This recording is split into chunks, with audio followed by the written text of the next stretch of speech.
నమస్తే welcome to special drive. Bharat లో ప్రపంచ దేశాల అతిథుల పర్యటనలు కొనసాగుతున్న సమయంలోనే ఉగ్రమూక రెచ్చిపోతున్నారా? కాశ్మీర్ అంశాన్ని ప్రపంచ దేశాలకు తెలియజేసేందుకే టెర్రరిస్టులు నరభేదానికి పాల్పడుతున్నారా? అతిథుల పర్యటన ఉగ్రవాదులు వాడుకుంటున్నారా? గతంలో తాజాగా జరిగిన ఉగ్రదాడి ఈ అనుమానాలను బలపరుస్తుందా అంటే అవునని అంటున్నారు విశ్లేషకులు.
జమ్మూ కాశ్మీర్లోని పహల్గామ్లో పర్యాటకులపై జరిగిన ఉగ్రదాడి అత్యంత పాశవికంగా భయానకంగా జరిగింది.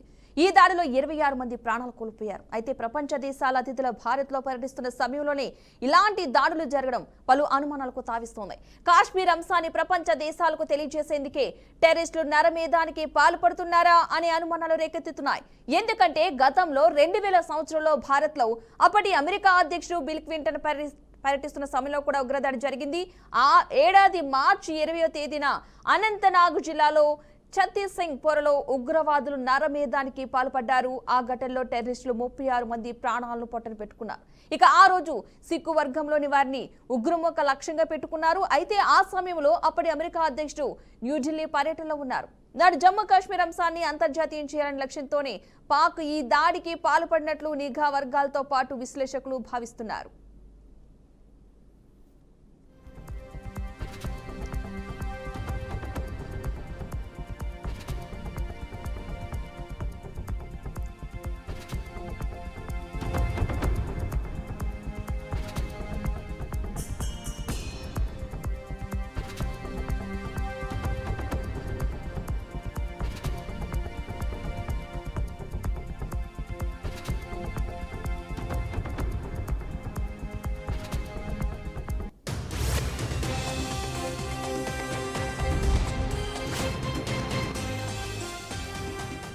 Welcome back. ఇక తాజాగా పహల్గామ్లో జరిగిన ఉగ్రదాడి కూడా విదేశీ అతిథి భారత పర్యటనలో ఉండగా జరిగింది. ప్రస్తుతం అమెరికా ఉపాధ్యక్షుడు జేడీ వాన్స్ సతీ సమేతంగా భారత్లో పర్యటిస్తున్నారు. ఈ సమయంలో నిన్న కాశ్మీర్లో నరమేధం జరగడం తీవ్ర కలకలం సృష్టిస్తోంది. దీన్ని బట్టి పహల్గామ్ ఉగ్రదాడికి గతంలో జరిగిన ఛత్తీస్ సింగ్ పొర నరమేధానికి దగ్గర సంబంధాలు కనిపిస్తున్నాయి. దీంతో రెండు ఘటనలు కూడా పలువురు విశ్లేషకులు అయితే పోల్చి చూస్తున్నారు. భారత్లో ప్రపంచ దేశాల అతిథుల పర్యటనలు కొనసాగుతున్న సమయంలోనే ఉగ్రమూక రెచ్చిపోతూ ఉండటం పలు అనుమానాలకు దారితీస్తోంది. ఈ నేపథ్యంలో కాశ్మీర్ అంశాన్ని ప్రపంచ దేశాలకు తెలియజేసేందుకే టెర్రరిస్టులు నరమేధానికి పాల్పడుతున్నారా అనే విశ్లేషణలు అయితే లేకపోలేదు. విదేశీ అతిథులు భారత పర్యటనకు వచ్చినప్పుడే ఉగ్రవాదులు నరమేధానికి పాల్పడుతున్నారని, వారి ఉద్దేశం కాశ్మీర్ అంశాన్ని ప్రపంచ దేశాలకు తెలియజేసేందుకే వాడుకుంటున్నారని, ఇందుకు గతంలో అప్పటి అమెరికా అధ్యక్షుడు బిల్ క్లింటన్ భారత పర్యటనకు వచ్చినప్పుడు, తాజాగా అమెరికా ఉపాధ్యక్షుడు జేడీ వాన్స్ టూర్ కొనసాగుతున్న నేపథ్యంలో జరిగిన ఉగ్రదాడి ఈ అనుమానాలను బలపరుస్తుందని విశ్లేషకులు చెబుతున్నారు.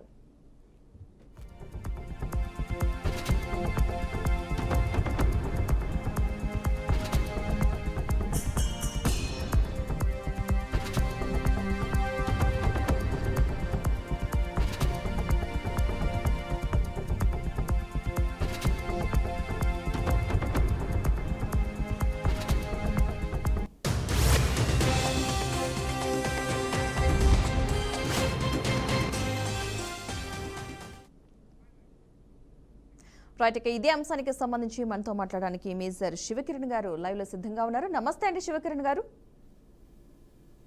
నమస్తే నమస్తే అండి. Thank okay. You for having me over and జై హింద్ టు ఆల్ యువర్ అందరికీ జై హింద్. చెప్పండి, జై హింద్ అడగండి. అండి. మీ సైనిక అనుభవం ప్రకారం నిన్న జరిగిన దాడిని అసలు ఏంటి, ఉగ్రవాదుల యొక్క టార్గెట్ ఏమనుకోవచ్చు అంటారు? మీరు ఇన్సేపు ఈ ప్రోగ్రామ్ వింటున్నాను. మీరు అన్నది ఉగ్రవాదం. ఫస్ట్ ఆఫ్ ఆల్, ఉగ్రవాదం అనే వాదమే లేదు. మ్మ్. ఇవాల్వ్డ్ టెర్రరిజం అనే మన స్కోప్ ఆఫ్ సొసైటీలో లేదు శబ్దం. అయితే ఇది 1989 నుంచే నడుస్తుంది. ఉగ్రవాదం అనేది జమ్మూ కాశ్మీర్లో 1989లో మొదలైంది.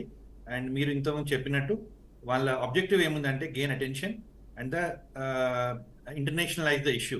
అంటే మీరు అన్నట్టు ఇప్పుడు సమయం సందర్భం అని కొన్ని మంచి విషయాల గురించి చెప్పుకుంటాము, కానీ Yeah. వాళ్ళు ఈ ఈ యాంటీ సోషల్ ఎలిమెంట్స్ ఏవైతే ఉన్నాయో మ్మ్. ఈ సమయం చూసి మీరు అన్నట్టు మన దేశానికి యుఎస్ వైస్ ప్రెసిడెంట్ వాన్స్ వచ్చినప్పుడు సమయం చూసి ఈ ఉగ్రవాది దాడి చేయడం జరిగింది. 28 ప్రాణాలు కోల్పోయినాం మనము, బాగా దురదృష్టకరము. అండ్ ఈ టైంలో లాస్ట్ 3 ఏళ్ల నుంచి ఎక్కడైతే ఆర్టికల్ 370 రద్దయిందో అప్పటి నుంచి కొంచెము అక్కడ శాంతియుతంగానే పరిస్థితులు ఉన్నాయి. కరెక్ట్ టైంలో చూసి మళ్ళీ ఇప్పుడు ఈ ఉగ్రవాదం బయటికి పడుతుంది.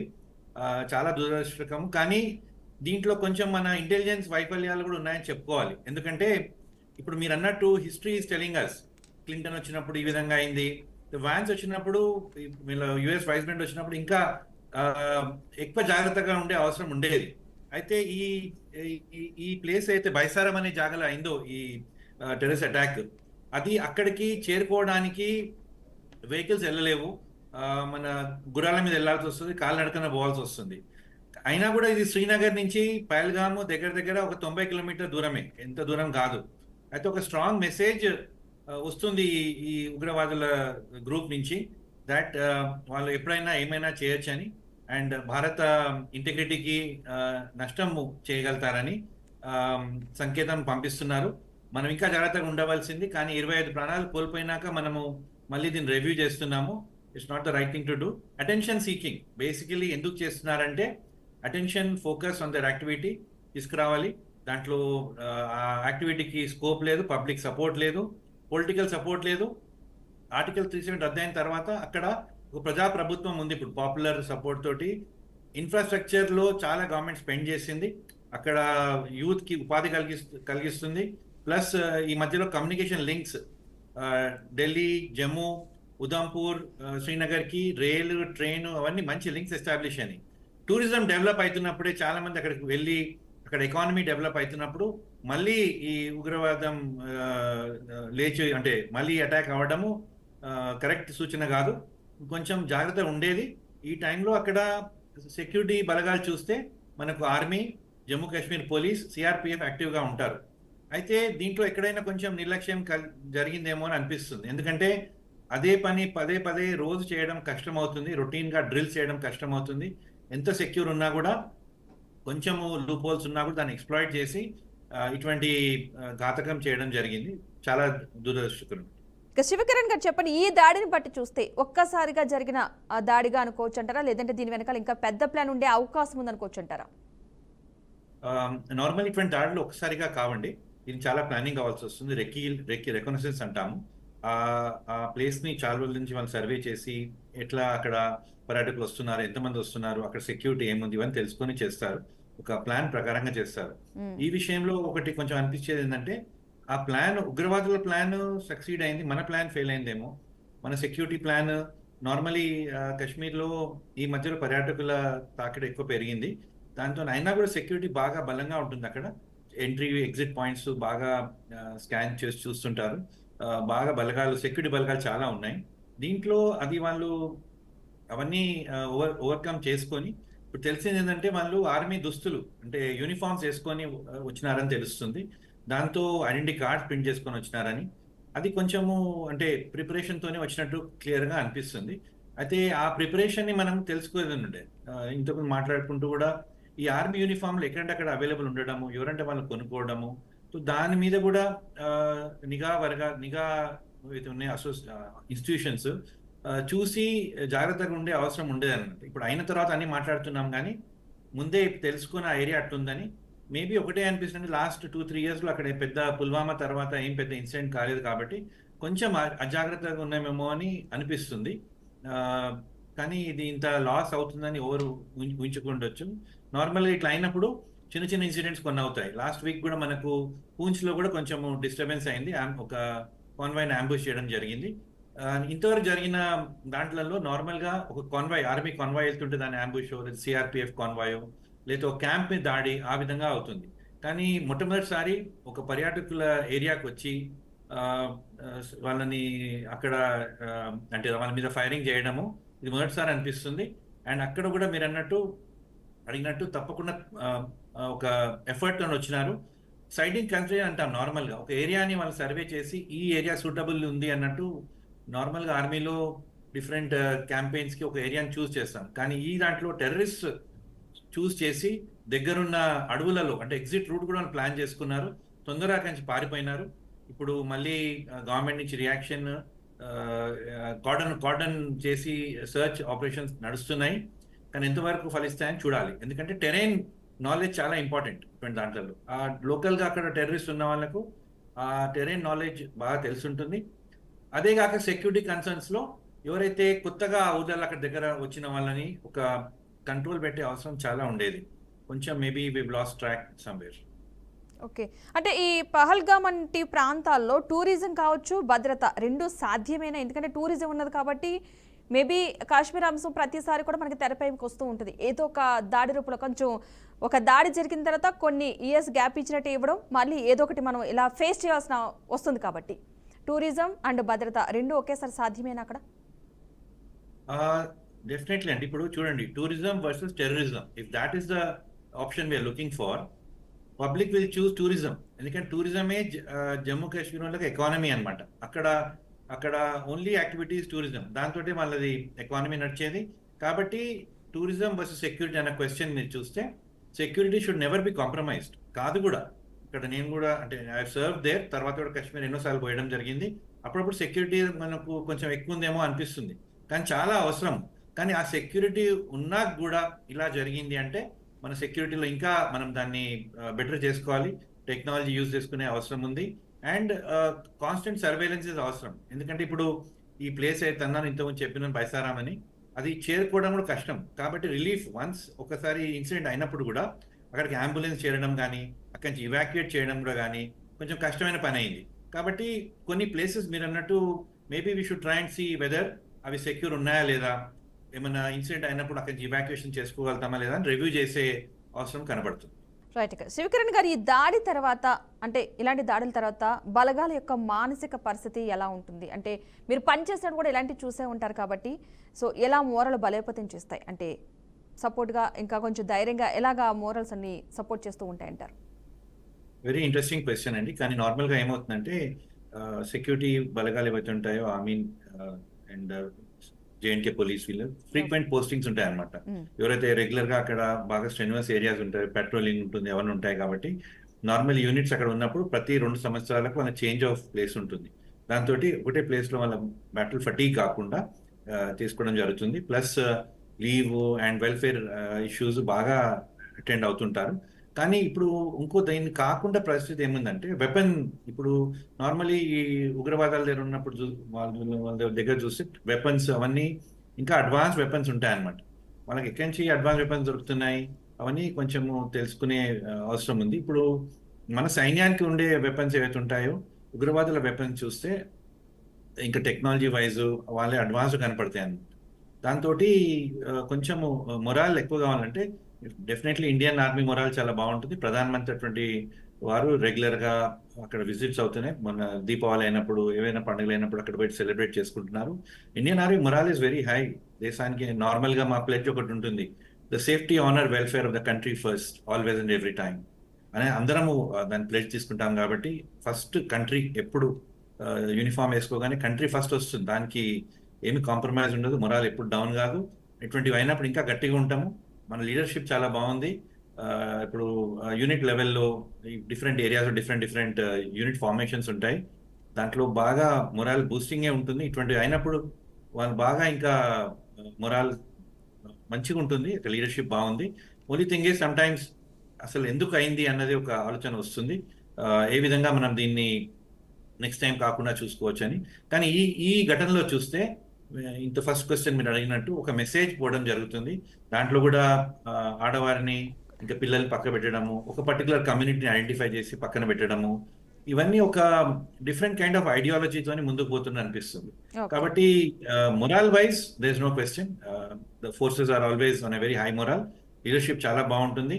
అండ్ అక్కడ గ్రౌండ్ లో నేషన్ ఫస్ట్ అని ఎప్పుడు కంట్రిబ్యూట్ చేస్తుంటారు. ఓకే, అసలు మీ అనుభవపూర్వకంగా ఈ జమ్మూ కాశ్మీర్ అంశానికి ఒక సొల్యూషన్, పర్మనెంట్ సొల్యూషన్ అంటే ఏమైనా ఉందంటారా? అది అంటే ఇప్పుడు గవర్నమెంట్ మధ్యలో 370 ఆర్టికల్ తీసేసింది. ప్లస్ పిఓకే మీద మన అధికారము చెప్తున్నాము. ఈ విధంగానే చేయాలి. ప్లస్ ఇంటర్నేషనల్లీ పాకిస్తాన్ ని, ఎందుకంటే పాకిస్తాన్ కనెక్షన్ డెఫినెట్లీ ఇటువంటి దాంట్లో ఉంటుందని చెప్తున్నారు. ఇప్పుడు ఇంతవరకు గవర్నమెంట్ చేసే ప్రతిపాదనలో అక్కడ ఇన్ఫ్రాస్ట్రక్చర్ బిల్డింగ్, ఎంప్లాయ్మెంట్ జనరేషన్ ఇటువంటివి అవుతున్నాయి. సో అవి ఇంకా కొనసాగించాలి, ఇంకా బాగా చేయాలి. ఇంకా ఎక్కువ చేసినప్పుడు అక్కడ యూత్, నార్మల్ పబ్లిక్ మూవ్ అయిపోతారు. వాళ్ళకు ఉగ్రవాదులు కానివ్వండి, పాకిస్తాన్ కానివ్వండి, వాళ్ళకి ఎక్స్క్యూజ్ ఏమి ఉండదు ఏ విధంగా వీళ్ళని ప్రమోట్ చేయడానికి. So our incentive from our side should be much more stronger then what is happening. కానీ ఇది చాలా రోజుల నుంచి ఉన్న ప్రాబ్లం అండి. 88, 89 నుంచి మొదలైన ప్రాబ్లం. అది బాగా క్లిష్టమైన పరిస్థితి. మధ్యలో ఇప్పుడున్న గవర్నమెంట్ బాగా ప్రొయాక్టివ్ గా కొన్ని స్టెప్స్ తీసుకుంది. మన స్ట్రాటజిక్ సర్జికల్ స్ట్రైక్స్ అని చేయడం జరిగింది. పుల్వామాకు మనము జాబ్ ఇచ్చినాము.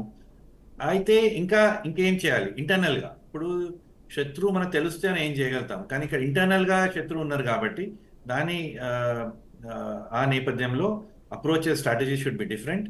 International opinion against the perpetrator should be thing. నిన్న ఇజ్రాయెల్ అంబాసిడర్ కూడా అన్నారు, ఎందుకంటే ఇజ్రాయెల్ కి ఇటువంటి టెర్రరిజం యాక్ట్స్ లో చాలా ఎక్స్పీరియన్స్ ఉంది. వాళ్ళ టెక్నాలజీని ఉపయోగించుకోవాలి. రియాక్ట్ అయ్యేది కంటే రెస్పాన్స్ చేయడం బెటర్ అండి. ముందే ప్రోయాక్టివ్ గా మనం రెడీగా ఉండి, instead of reacting we should be prepared for all this. అయితే సెక్యూరిటీ మీరు అన్నట్టు బాగా ఇంకా గట్టి చేసుకోవాలి. కొన్ని ప్లేస్ లో కొన్ని మనం లాస్ కావచ్చు. అంటే కొన్ని టూరిస్ట్ ప్లేసెస్ ఏవైతే వల్నరబుల్ ఉన్నాయో వీటికి పంపించదు. ఇప్పుడు అమర్నాథ్ యాత్ర మొదలవుతుంది నెక్స్ట్ మంత్. దానికి లో కూడా వాళ్ళు ఇది చేయడము, ఒక పబ్లిక్ లో చాలా మంది రిజిస్టర్ చేసుకున్నారు. సో ఈ టైంలో అక్కడ కాన్ఫిడెన్స్ బిల్డింగ్ మీద చేయాలి. నిన్న ప్రధాన మంత్రి తన ట్రిప్ షార్ట్ కట్ చేసుకొని వెళ్ళినారు, హోమ్ మినిస్టర్ వెళ్ళినారు, చీఫ్ మినిస్టర్ ఉన్నారు. అక్కడ స్ట్రెంగ్త్ చూపించాలి ఆన్ ద గ్రౌండ్. చూపిస్తే పబ్లిక్ లో బిలీఫ్, కాన్ఫిడెన్స్ పెరుగుతుంది. అండ్ ఈ టెర్రరిస్ట్ డ్యూటీ కొంచెం మీదే ఉంటుంది. It doesn't enjoy popular support. Public లో చేయడం అప్పుడు కాన్ఫిడెన్స్ బిల్డింగ్ మెజర్స్ ఇంకా గట్టిగా కన్వే చేయాలి. అండ్ మీడియా కూడా మనం అందరం ఈ ఉగ్రవాదం గురించి చాలా మాట్లాడుకుంటున్నాం. వాళ్ళకి అటెన్షన్ ఇవ్వద్దండి. వాళ్ళ పేర్లు చెప్పొద్దు, వాళ్ళ అటెన్షన్ ఇవ్వద్దు. నిన్నటి నుంచి అందరు ఇదే మాట్లాడుతున్నారు. That's what they wanted and we're playing into their hands. So every television channel is just speaking about this. అయితే ప్రాబ్లం క్రియేట్ చేసి అటెన్షన్ దీన్ని తీసుకురావడం, they have achieved their objective. So how do we handle it? Media also should join in to understand ఇది ఒక nation problem. అందరూ కలిసి what strategy ఉన్నది ప్రయత్నిస్తే బెటర్ ఉంటుంది. Okay, right. థ్యాంక్ యూ అండి శివకిరణ్ గారు, డ్రైవ్ గారు పాల్గొన్నందుకు. మొత్తంగా ఈ పహల్గామా అంశానికి సంబంధించి అయితే తెర మీదకి రావడం జరిగింది. నిన్న నరమేధం, ఉగ్రవాదుల నరమేధం అని అనుకోవాలి. దానికి సంబంధించి 26 మంది ప్రాణాలు త్యాగం చేయడం, నిజంగా ప్రాణాలు పోయిన వాళ్ళు. సో చూద్దాం, దీనికి జమ్మూ కాశ్మీర్ అంశం కూడా ప్రతిరోజు ఒక హాట్ టాపిక్ కింద అయిపోతుంది. కొంత గ్యాప్ ఇచ్చి ఉగ్రవాదులు దాడులు చేస్తూనే ఉన్నారు. ముందుగా మన శివకిరణ్ గారు చెప్పినట్టుగా ముందుగానే అలర్ట్ అవ్వడం బెటర్, వాళ్ళు అటాక్ చేసేదానికంటే కూడా అని చెప్పడం జరిగింది. చూద్దాం ముందు ఎలాంటి పరిణామాలు చోటు చేసుకుంటాయో. ఇది వాళ్ళ special drive. Keep watching BRK news, Telugu సత్తా.